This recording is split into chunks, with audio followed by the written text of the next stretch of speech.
Okay, everybody, welcome. We're doing this session on, I'm going to interview Chen Guangcheng on human rights and religious liberty in China. Let me introduce myself first.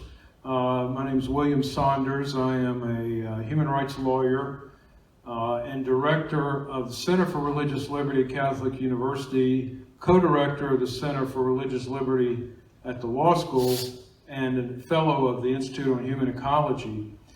I've worked on China human rights issues for over 30 years. I remember very clearly back around the year 2000 when there was a major push to grant China what was called most favored nation status, trading status with the United States, as well as membership in the WTO, World Trade Organization. And I was involved with many people in opposing that, and we lost, and China got most favored nation trading status with the US, and it was admitted to the WTO. Many of our opponents argued that if China was given most favored nation status, and if it was admitted to the WTO, this would help make China a more law-abiding country, that this would help make the CCP follow the rules, the Chinese Communist Party, that they would learn to follow rules and not break rules and not deny human rights, and that therefore, if they were permitted to engage in this trade without restrictions, they would become a more law-abiding country. I think we can see very clearly now, 21 years later, that that was completely wrong. China has not become a law-abiding country. It does not follow the rule of law. We're going to talk about many things on this panel, but certainly we're going to talk about international implications of the So Guangcheng and I will just refer to it as the CCP, Chinese Communist Party. So we'll talk about many implications of what Chinese Communist Party does internationally. The threat they may pose here in the United States too, but also we're going to start off and talk about their denial of human rights and religious freedom in China itself.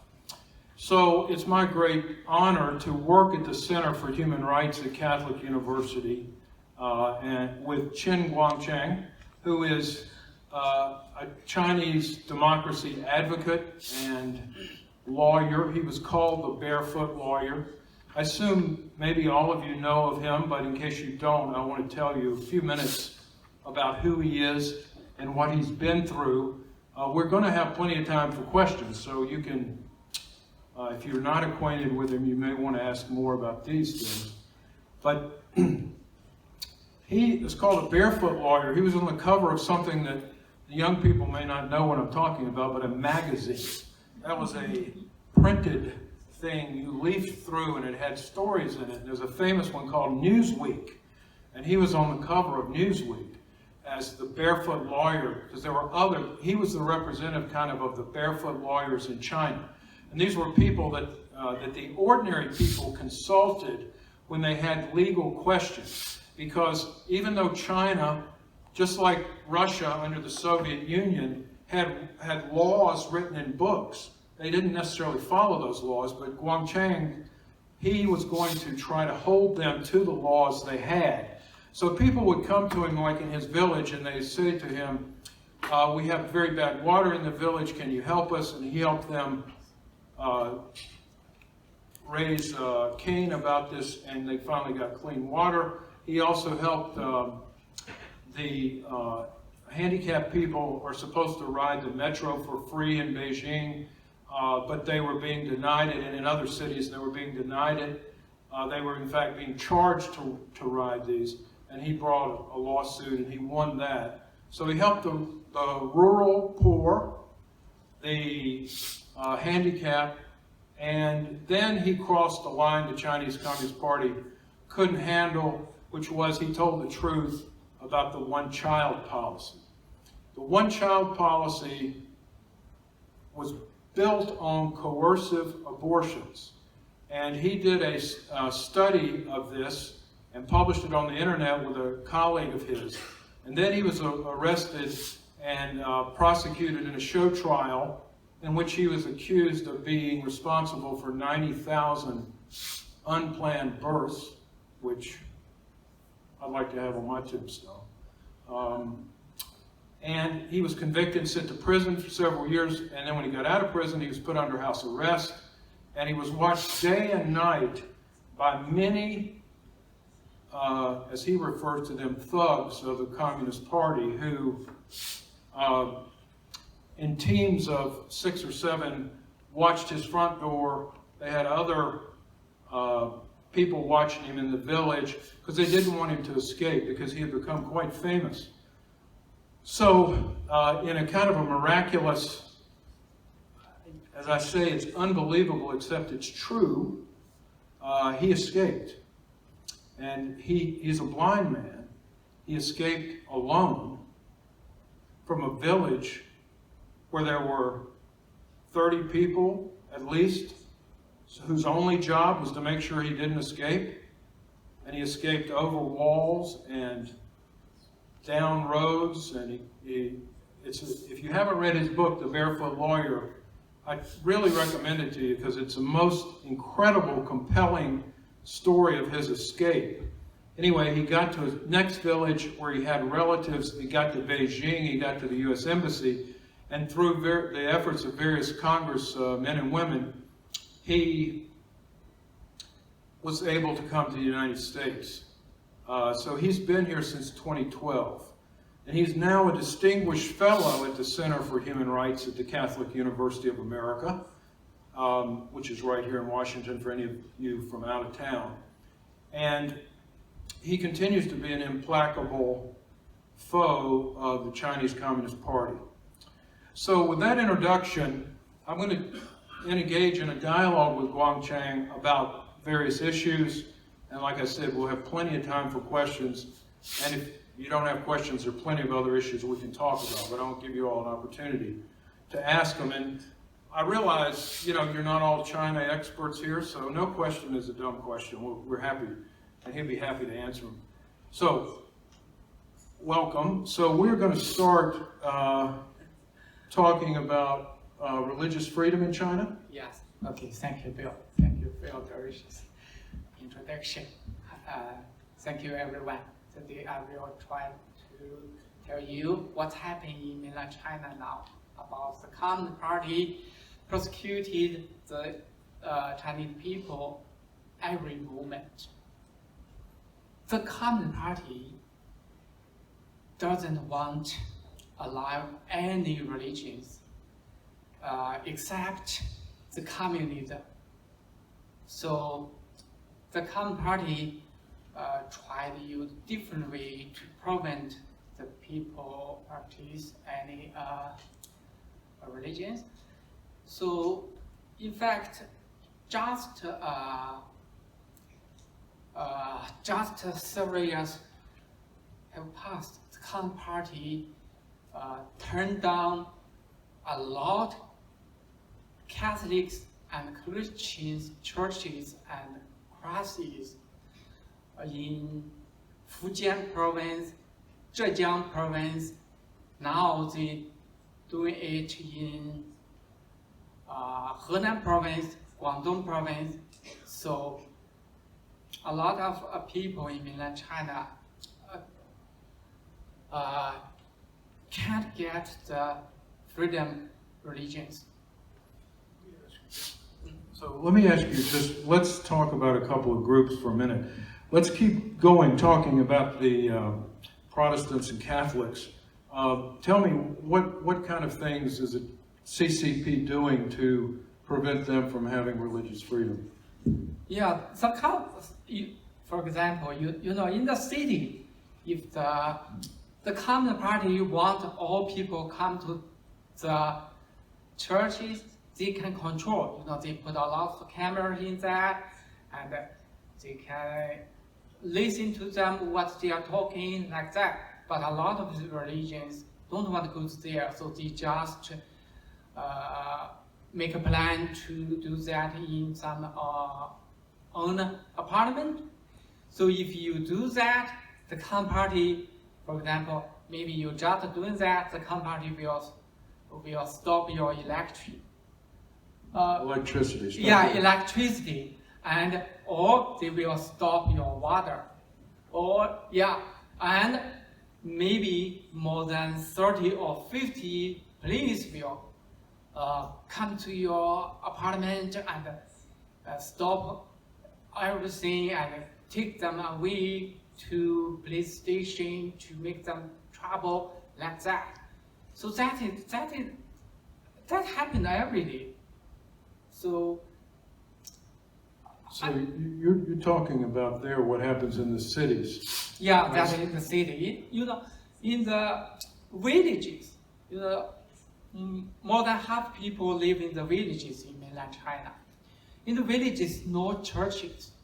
So the people just do that in some Worship in their homes. yeah, worship in the homes and in the village. So usually they did that in the night. So looks like it's okay. But if the Communist Party knows that, the party will send the police to stop them, to give them trouble. For example, if you let them come to your house, maybe the Communist Party will put you in jail and they will lock your house and even turn down your house. Tear down. Yeah, tear down. Yeah. So and in the village, they